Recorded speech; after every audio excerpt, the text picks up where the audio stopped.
આજના ઝડપી યુગમાં જ્યાં સ્વાર્થ અને છલનો જંગ ચાલી રહ્યો છે, ત્યાં એક ગુણ એવો છે જે આપણા જીવનને સાચા અર્થમાં સફળ બનાવે છે, તે છે ઈમાનદારી. પરંતુ સાચી ઈમાનદારી શું છે અને કેવી રીતે તે આપણા જીવનને બદલી શકે છે? આ વિડીયોમાં આપણે જાણશું કે ઈમાનદારીનો સાચો અર્થ શું છે અને કેવી રીતે તે આપણને એક શ્રેષ્ઠ માનવી બનાવી શકે છે. સાદા શબ્દોમાં કહીએ તો ઈમાનદારી એટલે સાચું બોલવું અને સાચું કરવું. પરંતુ આ માત્ર મોઢેથી બોલાતી બાબત નથી, તે જીવન જીવવાની એક રીત છે. ઈમાનદારીનો અર્થ છે જ્યારે કોઈ જોઈ રહ્યું ના હોય ત્યારે પણ ન્યાય અને નીતિનું પાલન કરવું.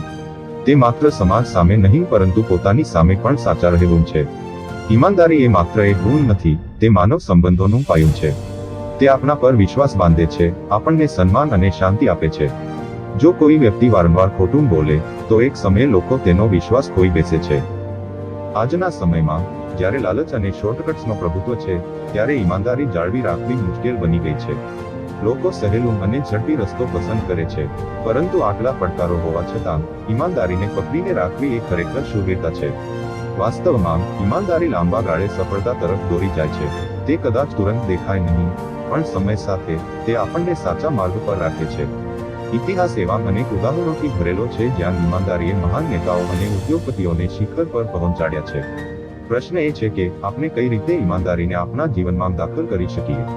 શરૂઆત કરીએ નાના પગલાઓથી. રોજની વાતોમાં સત્ય બોલવું, પ્રામાણિકતા રાખવી અને લાલચને દૂર રાખવી. એક દિનચર્યા બનાવો જ્યાં સત્ય અને ન્યાય માટે પ્રતિબદ્ધ રહો. અંતે, ઈમાનદારી એ માત્ર એક ગુણ નથી, તે એક જીવનશૈલી છે જે આપણને શાંતિ, સન્માન અને સાચી સફળતા આપે છે. તો ચાલો આપણે સૌ મળીને આ ગુણને આપણા જીવનમાં અપનાવીએ અને આ દુનિયાને વધુ સારું બનાવીએ. જો તમને આ વિડિયાથી પ્રેરણા મળી હોય તો તમારો સહકાર અમને વધુ પ્રેરિત કરે છે.